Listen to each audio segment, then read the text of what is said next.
काका म्हणायचे, आज काहीतरी बरोबर नाही वाटत. पण ते काहीतरी दारूच होतं. लिव्हर काकांना बोलला, काही हरकत नाही, मी साफसफाई करतो. पण रोज रोज काम वाढलं की लिव्हर थकतो. हळूहळू चरबी साठते, सूज येते आणि मोठा आजार उभा राहतो.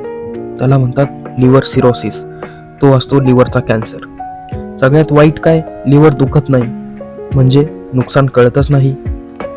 काका म्हणायचे, दारू पिल्यावर झोप छान लागते.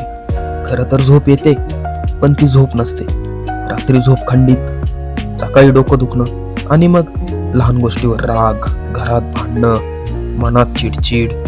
दारू एकटी माणसाला मारत नाही, ती घरातली शांतताही संपवते. एक दिवस काकांनी असंच म्हटलं, मी तर रोज पित नाही, पण शरीर असं म्हणत नाही. दारू थोडी असो वा जास्त, ती दारूच असते. हळूहळू आवाज न करता नुकसान करत जाते.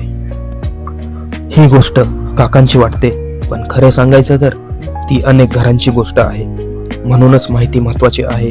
पुढच्या व्हिडिओमध्ये पाहू दारूची सवय सुटत का नाही आणि मेंदू आपल्याला कसा फसवतो.